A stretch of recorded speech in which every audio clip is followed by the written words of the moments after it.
주일 예배에 함께 하신 모든 성도님 주님의 이름으로 환영합니다. 오늘 3월 21일 주일입니다.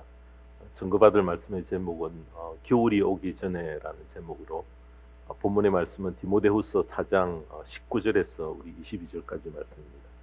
우리 함께 합독하시겠습니다. 내가 처음 나를 변론할 때에 내 편에 서서 나를 도와준 사람은 한 사람도 없습니다. 모두 나를 버리고 떠났습니다.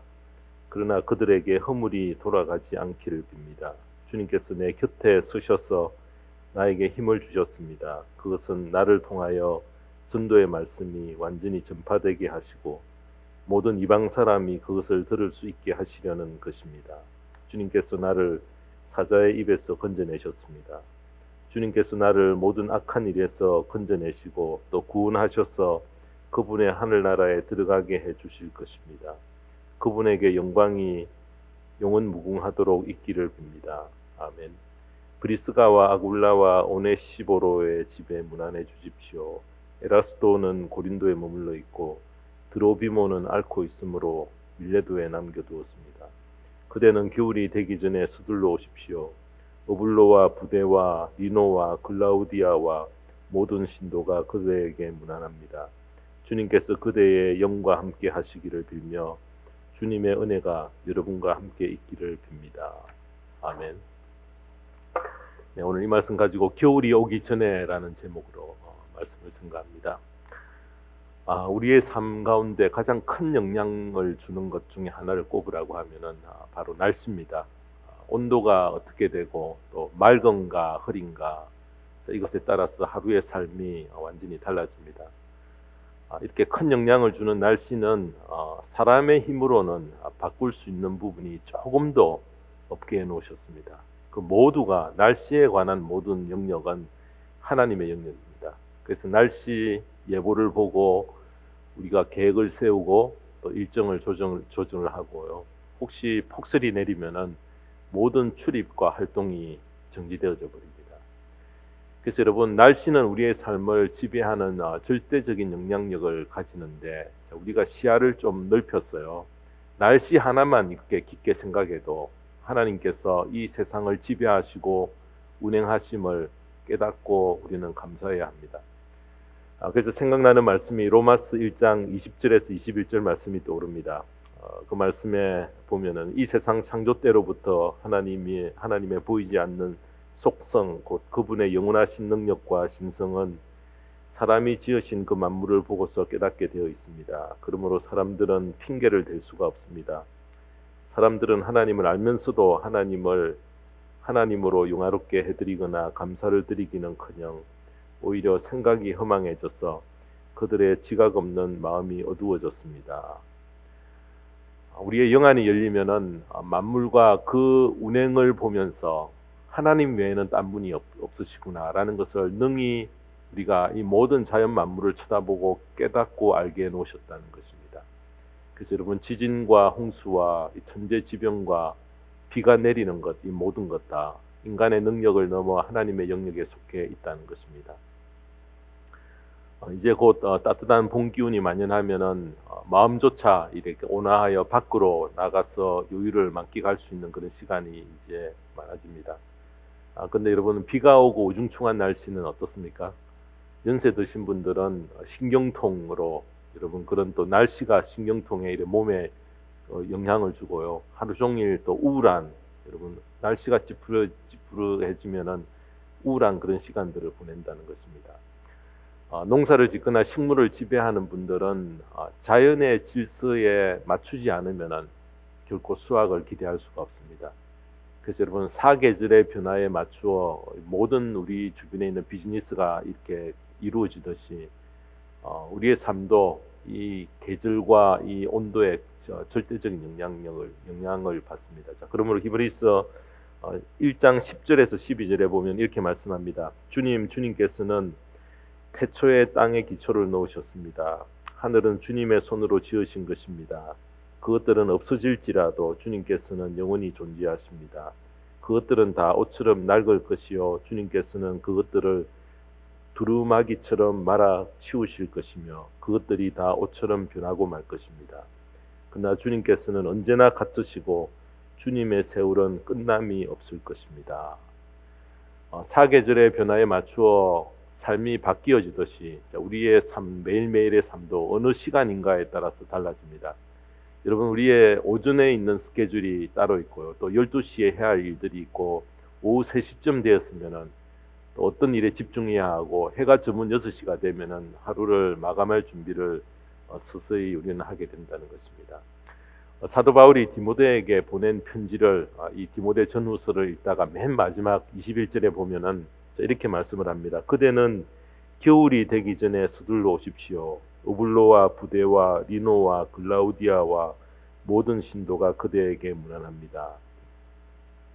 자, 여기에 보면은 겨울이 되기 전에 서둘러 빨리 올 것을 요청했던 그 당부 속에 담겨 있는 겨울이 오기 전에 이 속에 인생과 신앙의 귀한 교훈이 이 말씀 이 구절 속에 여러분 들어있다고 생각하여 그 귀한 교훈을 증거받는 이 시간 되기를 원합니다. 자, 이 시간 우리의 인생의 여정 가운데 영원히 계속될 겨울이 다가올 때 어떻게 대비해야 할 것인가에 대해서 신앙적 지혜를 얻기를 원합니다.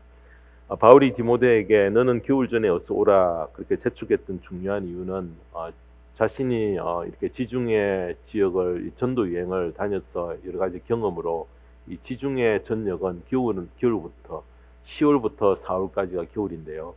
파도가 높아 항해가 굉장히 어렵습니다. 또 겨울이 되기 전에 서둘러 오라고 한 이유를 찾으면은 사람의 죽음은 갑자기 들이닥칠 때가 있기 때문입니다. 바울은 자신의 죽음이 얼마 남지 않았음을 어렴풋이 짐작하고 있었기에 영적인 아들로 여겼던 바로 이 디모데를 빨리 대면하고 싶었던 것으로 생각이 됩니다. 자, 겨울이 오기 전에 준비해야 할 것에 대해서 저희들에게 증거해 주시는 귀한 주님의 음성을 듣는 이 시간 되기를 바랍니다. 자, 첫 번째로 겨울이 오기 전에 해야 할 일, 첫 번째는 겨울이 오기 전에 우리는 잘 대비를 해야 합니다. 어떤 대비입니까? 죽음에 대한 대비가 어떤가라는 것을 우리는 늘 생각하며 살피며 살아갈 수 있어야 된다는 것입니다. 매해마다 겨울을 앞두고 기온이 내려가면은 어김없이 서리가 내리고요. 또 영하로 하루는 이렇게 내려가면서 겨울이 시작이 되어지지만은 우리가 그 겨울을 해마다 잘 넘기는 것은 한 3-4달 후가 되면은 봄이 다시 찾아올 기대감 때문입니다.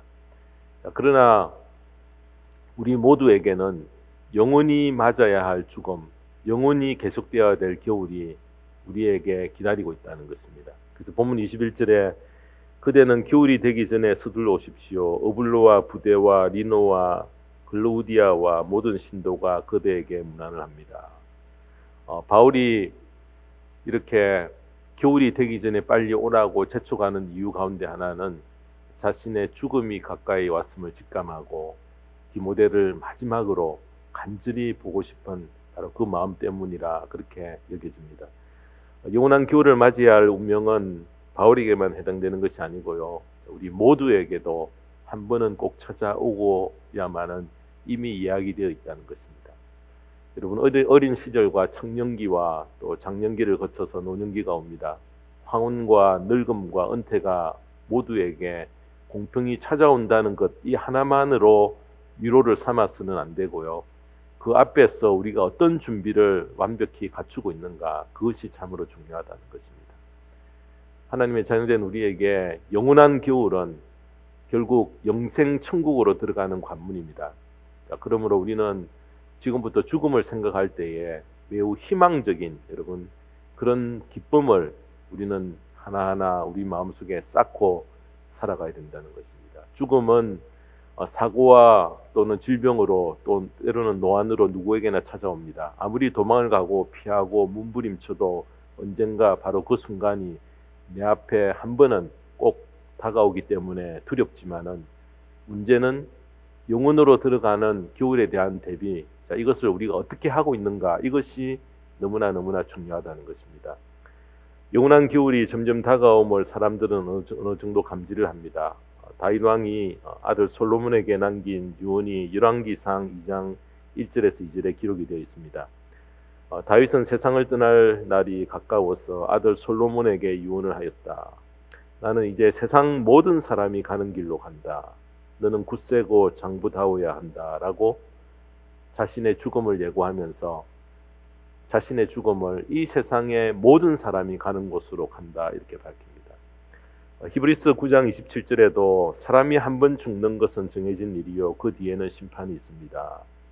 그리스도의 심판대가 뒤따라옴을 우리는 명심해야 한다는 것입니다. 베드로는 베드로전서 1장 24절에 보면은 모든 육체는 풀과 같고 그 모든 영광은 풀의 꽃과 같다. 풀은 마르고 꽃은 떨어지되 주님의 말씀은 영원히 있다. 이것이 여러분에게 복음으로 전해진 말씀입니다. 라고 했습니다.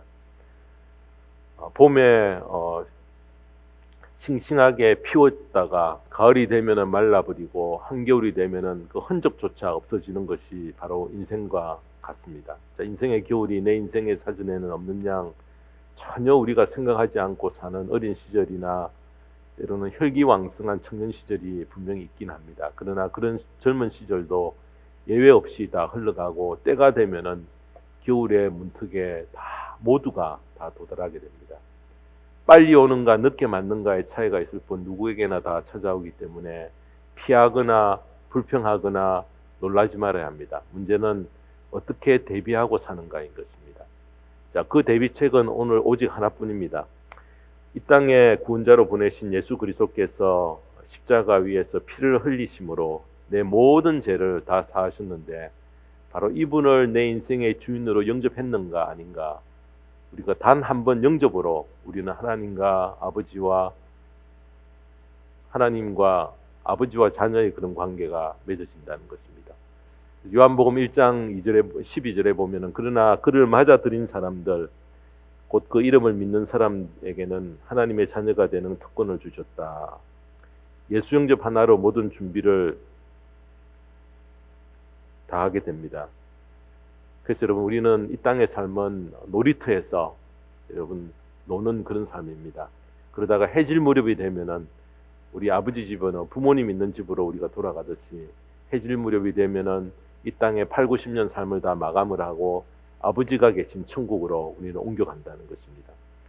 하나님과 나와 아버지와 자녀의 관계만 든든히 맺고 있다면은 딴 걱정은 할 필요가 없다는 것입니다. 자, 이것이 완벽한 준비입니다. 이것 하나로 모든 준비는 완료가 됩니다. 하나님을 아버지로 부르면서 하나님 아버지께서 우리에게 허락하신 모든 것을 누리다가 주님 앞에 서면 된다는 것입니다. 그래서 전도서 3장 11절 13절에도 보면은 하나님은 모든 것이 제때에 알맞게 일어나도록 만드셨다. 더욱이 하나님은 사람들에게 과거와 미래를 생각하는 감각을 주셨다. 그러나 사람은 하나님이 하신 일을 처음부터 끝까지 다 깨닫지는 못하게 하셨다.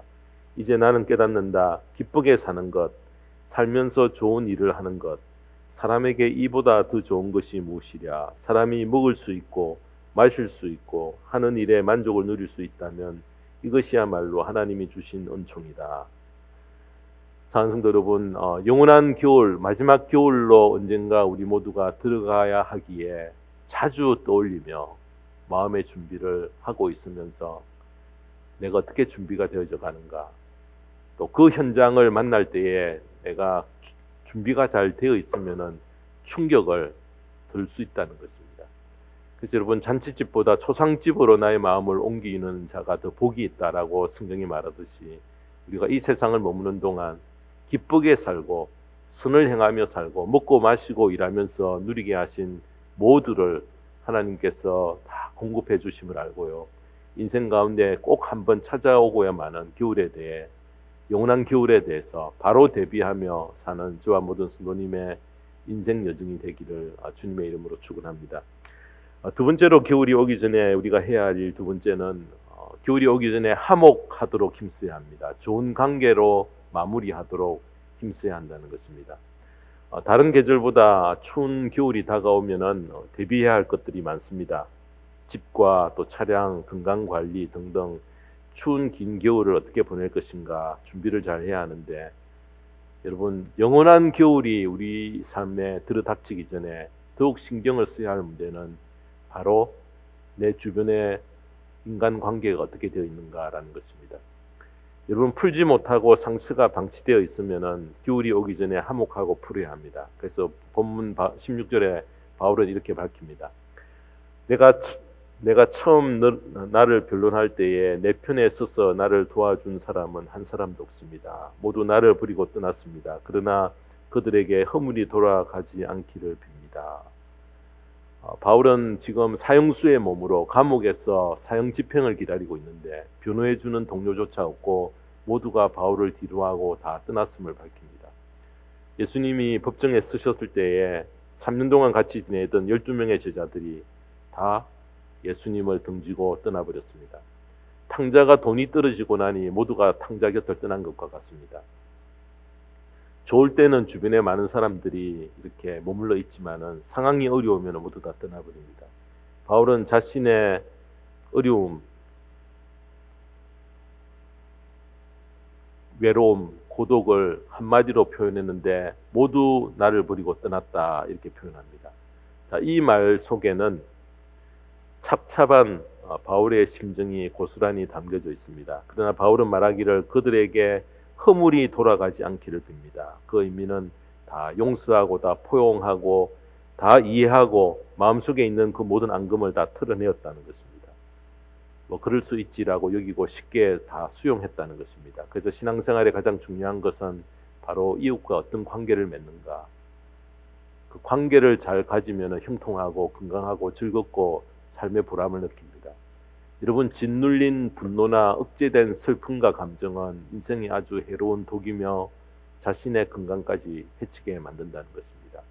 자, 우리가 살면서 사람들이 몰려올 때가 있고요. 쓸물처럼 빠져나갈 때가 있습니다. 그런 삶을 겪습니다. 정말 알 수 없는 것이 사람들의 마음이라는 것입니다. 사람들이 함께 오랫동안 거하게 되면은 거기에는 항상 많은 상처들이 일어나게 됩니다. 그 상처들은 겨울이 오기 전에 반드시 해결하고 떠나야 한다는 것입니다. 그래서 미리 일찍 앞서서 여러분 그런 상처가 있으면 미리 해결하고 다 화해하는 여러분 그런 상황 가운데 우리가 사는 것이 참 지혜로운 자들이라는 것입니다. 바울이 힘든 사역을 감당할 때에 좋은 관계로 말미암아 큰 힘이 되신 대표적인 분을 꼽으라고 하면은 브리스가와 아굴라입니다. 자, 이분은 본도 출신으로 로마에 살았으나 로마의 황제 글라우디오 황제가 반유대주의적인 정책으로 다 유대인들을 다 로마에서 쫓아내 버렸습니다. 그래서 고린도에 옮겨와서 머물게 되었습니다. 자, 거기에서 그들은 바울과 만나 천막 제조업자로 바울과 동업한 것이 사도행전 18장 1절에서 3절이 밝힙니다. 바울의 전도 여행에 함께 동행하면서 바울을 뒤에서 스포트하며 큰 힘이 되었던 분들이기에 본문 19절에 보면은 이렇게 바울이 언급합니다. 브리스가와 아굴라와 오네시보로의 집에 문안해 주십시오라고 인사를 합니다. 자, 그들은 바울의 동력자로서 활동하였을 뿐만 아니라 생명을 바칠 만큼 헌신적으로 바울을 도왔다는 것입니다. 로마서 16장 3절에서 4절에 그것이 나옵니다. 브리스가와 아굴라의 이름이 신약 성경에 한 6번 정도 나타나는데요. 본문에는 총 9명의 딴 이름이 나옵니다. 모두가 바울과 함께 복음을 위해 충성을 다하고 힘껏 도왔던 바로 그런 분들이라는 것입니다. 가장 아름다운 삶은 함께하는 삶입니다. 함께하며 좋은 관계 가운데 살 때에 여러분 우리가 사는 세상이 얼마나 아름답습니까? 좋은 관계는 끊임없는 노력이 필요하고요.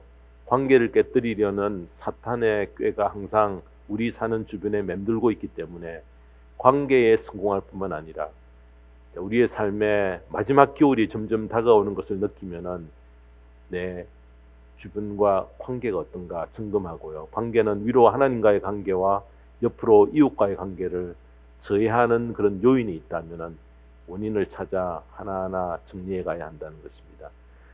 좋은 관계를 가지기 위해서는 끊임없이 노력하며 함께 잘 사는 세상을 만들어 가야 합니다. 내 주위에 함께 예배드리고 또 함께 기도하고 봉사하는 사람들이 누구며 그들과 화목하게 잘 지내고 있습니까? 마태복음 5장 23절 24절에는 이렇게 말씀합니다. 자, 그러므로 내가 제단에 제물을 드리려고 하다가 내 형제나 자매가 내게 어떤 원한을 품고 있다는 생각이 나거든 너는 그 제물을 제단 앞에 놓아두고 먼저 가서 내 형제나 자매와 화해하여라. 그런 다음에 돌아와서 제물을 드려라. 화해의 중요성을 말하는데, 사랑하는 성도 여러분, 겨울이 가까이 다가올수록 바울은 이 관계를 아름답게 맺도록 그의 모든 마음을 다 쏟아 힘썼다는 것입니다. 관계에 성공하여 그분하면은 좋은 이미지와 아름다운 관계로 말미암아 더욱 그리워지게 만들도록 관계에 성공하여 귀한 삶의 자취를 아름답게 남기고 떠나는 저와 모든 성도님의 복된 삶이 되기를 주님의 이름으로 축원합니다.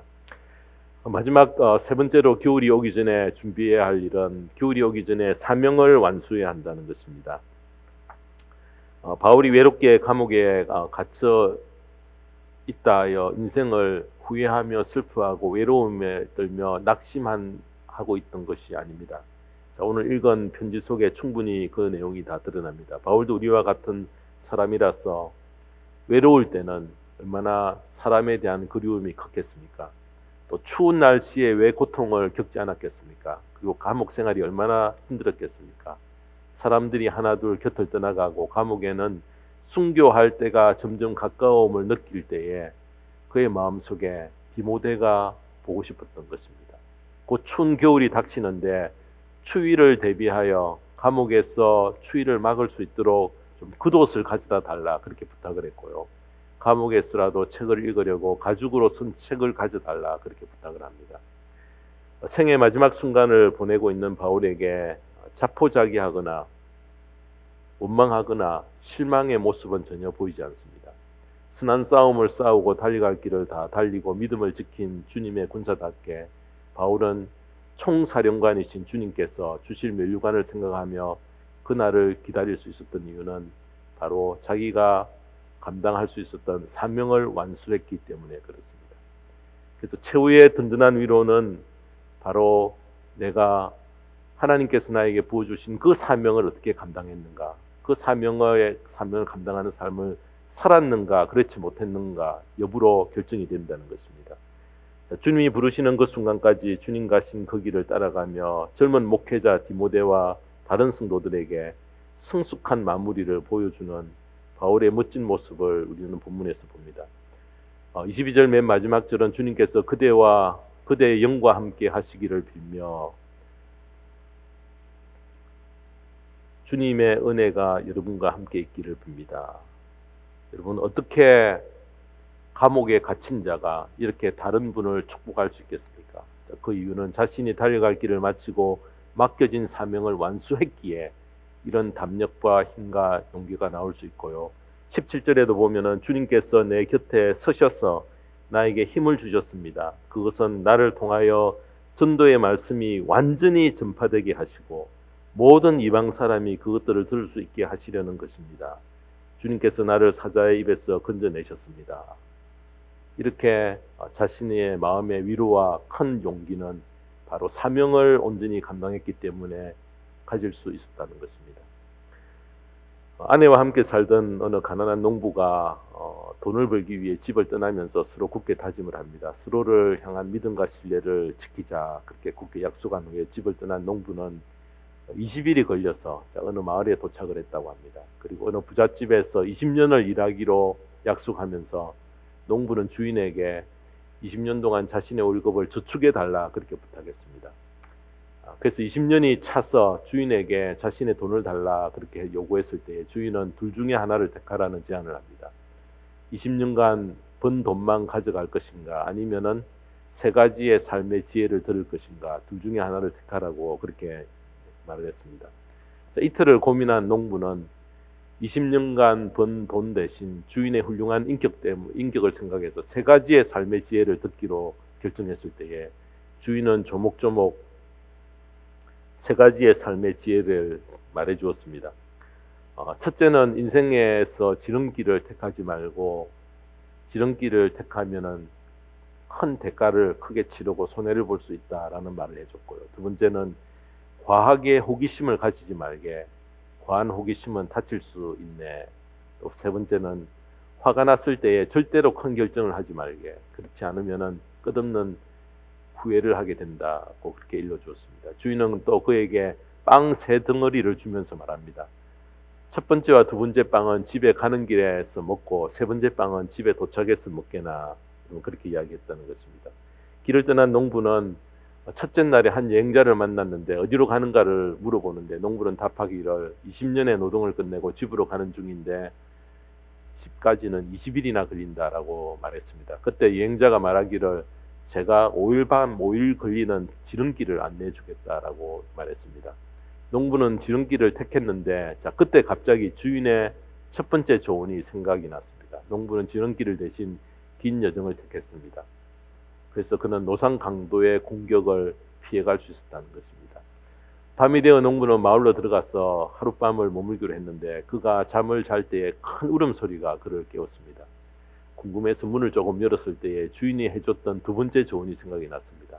과하게 호기심을 가지지 말라는 말이 떠올랐다는 것입니다. 그래서 무시하고 다시 잠을 청했습니다.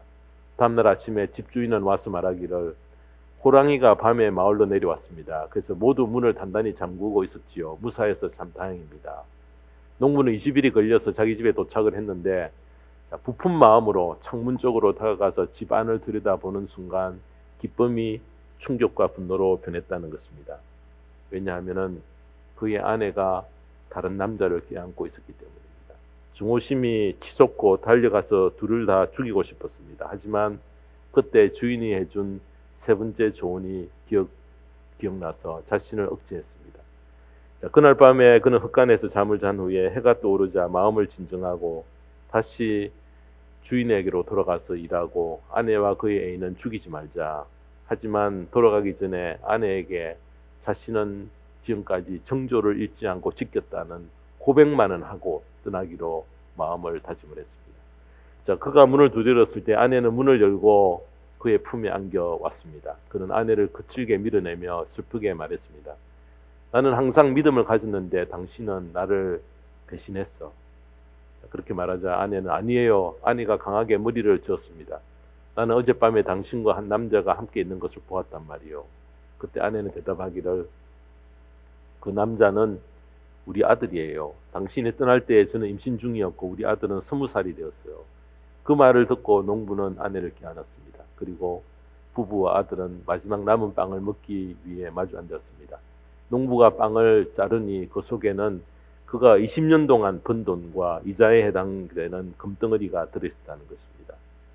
우리가 사명을 위해 살게 되면은 이렇게 하나님은 우리의 앞날의 모든 일들을 이렇게 맞춰 주시고 똑같은 이런 경험들을 하나님이 일어날 수 있도록 역사해 주신다는 것입니다. 사랑하는 성도 여러분, 누구나 사는 동안 겪는 많은 고난과 유혹은 우리의 사명을 외면하게 만드는데 그러나 사명에 투철한 분은 모든 것을 끝까지 견디고 이겨냅니다.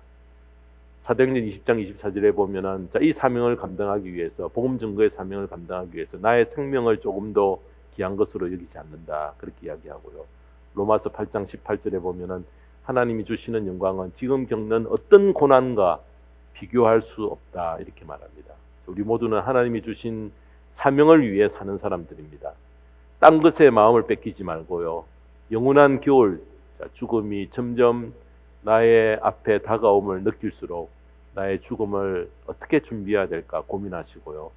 겨울이 오기 전에 주변에 있는 모든 사람과 화목하기를 힘쓰시고 겨울이 오기 전에 내 사명이 어떻게 되어져 가는가 사명을 완수하여 주님 앞에 바로 설 수 있는 복된 성도님의 귀한 생애가 되기를 주님의 이름으로 축원합니다.